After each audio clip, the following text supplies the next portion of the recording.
Bismillahirrahmanirrahim. Assalamualaikum warahmatullahi wabarakatuh. Warahmatullahi wabarakatuh. Kayaknya udah pada sibuk selfie ya, sama makan ini ya. Sudah ludah semua ya Bu, alhamdulillah, barakallah. Assalamualaikum warahmatullahi wabarakatuh. Waalaikumsalam warahmatullahi wabarakatuh. Selamat pagi dan salam sejahtera untuk kita semua. Tapi pun, Ya pun, yang kami hormati Kepala Dinas Kesehatan Kabupaten Lampung Timur beserta jajarannya, yang saya hormati juga DPRD Lamptim Ibu Siti Baria, yang saya hormati Bapak Ibu Camat Batanghari Nuban beserta jajarannya, yang saya hormati Forko Pinjang Kecamatan Batanghari Nuban beserta Ibu, terima kasih.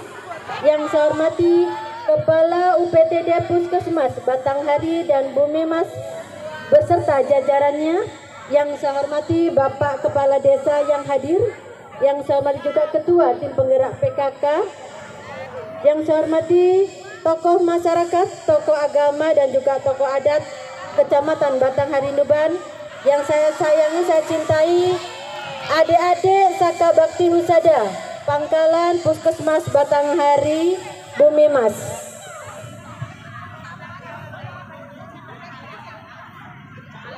Oh maaf, Batanghari ya. Oke, mohon maaf ya Batanghari. Alhamdulillah masih serius dengerin saya berarti. Ya, yang saya hormati, saya cintai ini seluruh penggiat senam Desa mana nih Mbak? Desa Banjarrejo, Kecamatan Batanghari. Semangat semua ya Ibu. Semangat, alhamdulillah.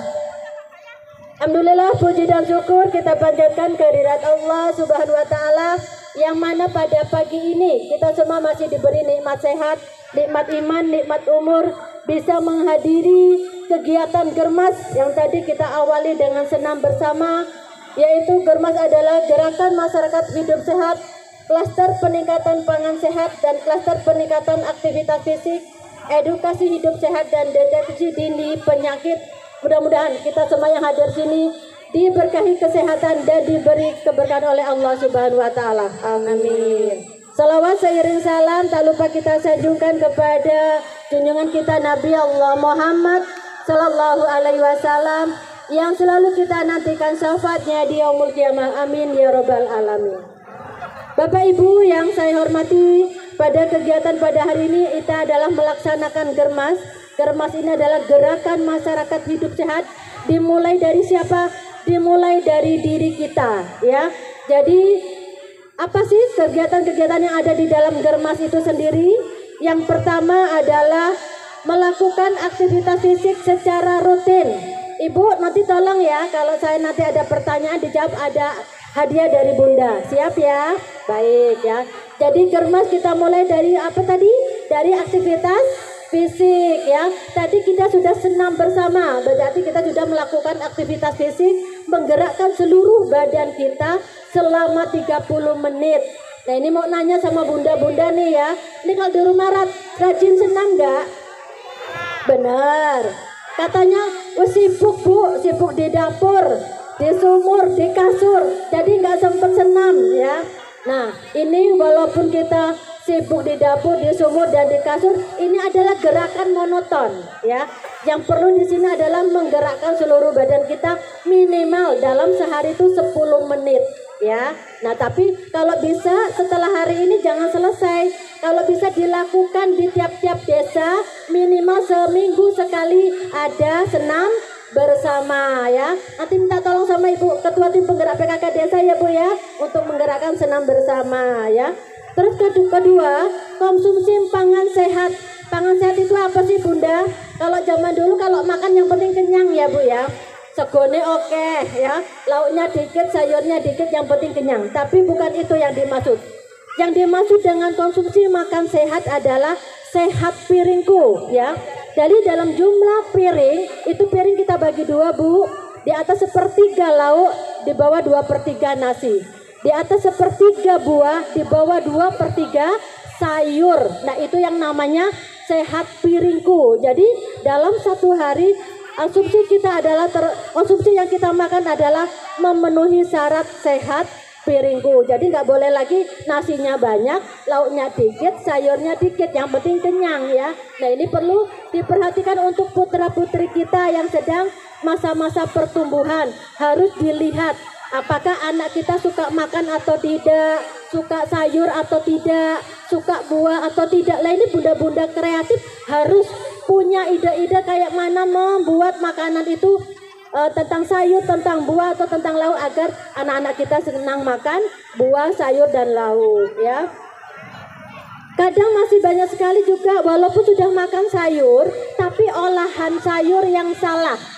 Saya masih banyak melihat orang masak sayur daun singkong, Bu, masih enggak?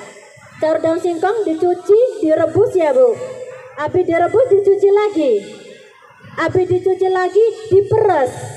Ini masih banyak masyarakat yang pola memasak sayur yang salah. Ibu, kalau sayuran itu kan larut dalam air.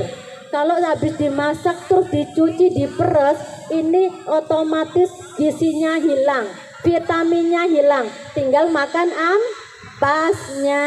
Jadi hati-hati kalau kita masak daun singkong, harus setelah dicuci, direbus terus ditiriskan, jangan diperes ya itu. Terus kedua, Bu, kadang sayur bayam, sayur kangkung, sayur sawi, ini ibu-ibu nih, kok masih banyak ya sayurnya, sore diangetin aja lah.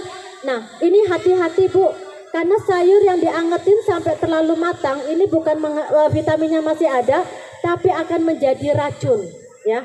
Pernah di suatu pondok, Bu, bobor sayur bayam, karena diangetin anaknya pada keracunan. Jadi hati-hati kalau kita mengonsumsi sayuran yang cepat saji, kalau bisa setengah matang, tapi kalau bisa sekali habis ya, jangan dianget-angetin nih ya buat ibu-ibu semua ya. Baik.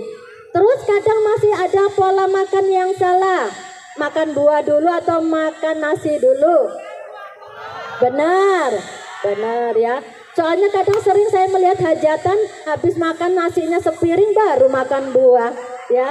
Nah ini pola-pola yang tidak benar. Nah ini mari yang sudah tahu tolong kasih tahu yang belum tahu bagaimana bahwa memakan buah yang benar adalah sebelum makanan yang berat ya. Karena apa? Buah ini cepat menjadi basi di dalam perut ini, makanya kita harus dahulukan dulu buahnya baru kita makan makanan yang berat ya. Jadi walaupun sudah makan sayur, makan buah, makan lauk, kalau kita pola yang salah juga tetap tidak akan sehat. Terus menjaga kebersihan diri dan lingkungan. Ya namanya kita seorang perempuan ya, Bu, apalagi sering berkeringat, apalagi badannya banyak lekuk-lekuknya ya. Minimal kebersihan yaitu mandi 2 kali sehari, dan juga jaga lingkungan sekitar kita. Karena seorang ibu kan di rumah nih ada dapur, sumur, kasur ya. Bagaimana dapurnya bersih, bagaimana sumurnya juga banyak jangan sampai ada barang-barang campur dengan cekeran ayam ya, Bu. Masih ada kadang di dapur yang terbuka di sumur tuh masih ada piring, ada juga di situ ayam ya. Karena kalau ngelihat sumurnya terbuka, nah ini tentu sebagai seorang ibu bagaimana agar kebersihan sumur juga harus dijaga. Terus di kasur ya, ini jangan sampai di dalam kamar ini kayak kulupan ya, Bu. Kasurnya jempalian, bajunya semua. Nah ini perlu ada tata laksana dalam rumah tangga. Ini programnya PKK Pokja 3 ya. Jadi memberikan penyuluhan kepada seluruh masyarakat untuk hidup bersih baik di dalam rumah maupun di sekitar rumah. Apalagi sekarang ini musim hujan ya, Bu ya, yang dikhawatirkan takutnya ada nyamuk demam berdarah.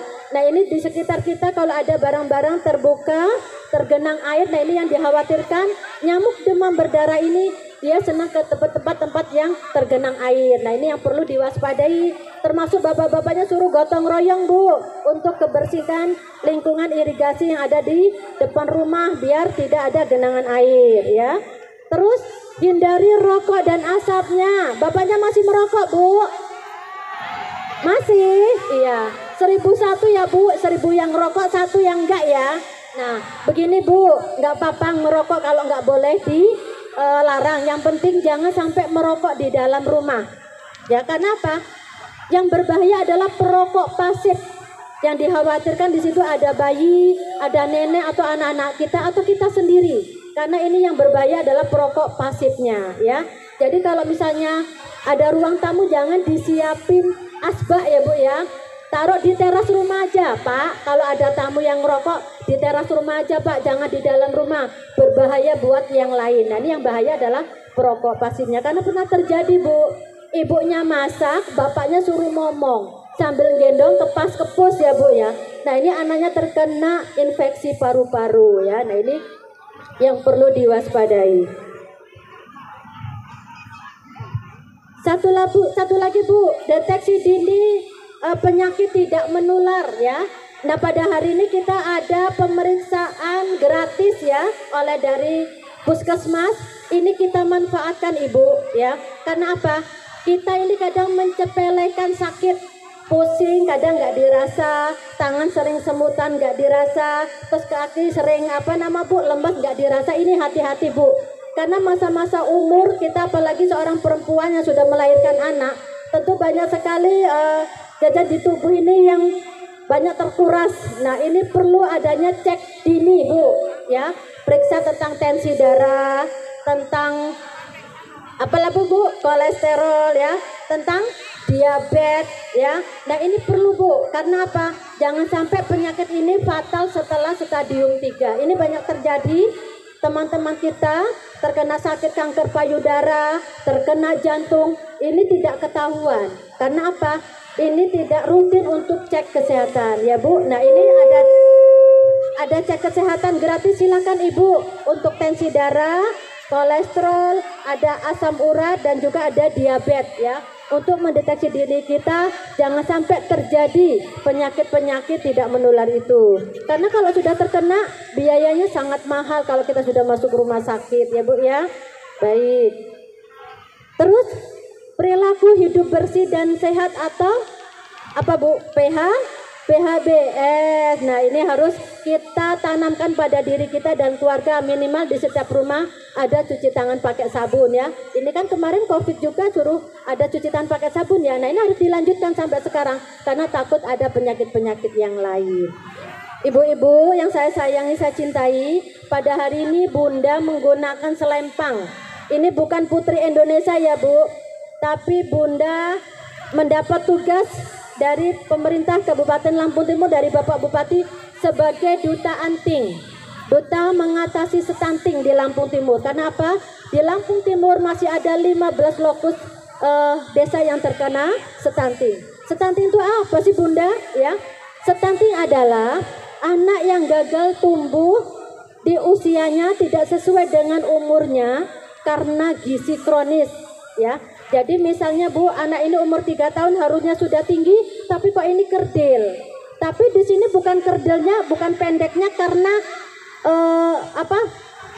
anaknya Bu ini kerdil tapi lincah, pintar, berarti ini keturunan ya Bu ya. Yang dimaksud di sini adalah dia terkena gizi kronis, anaknya sering sakit-sakitan. Yang berbahaya nanti saat anak ini sudah mulai sekolah di PAUD, anak ini akan terkena tidak fokus dan juga takut mengganggu pada kecerdasan otaknya. Lah kalau banyak anak kena stunting kan bahaya nanti Lampung Timur ya. Padahal Lampung Timur ini sudah termiskin keempat Bu ya. Termiskin keempat di Lampung.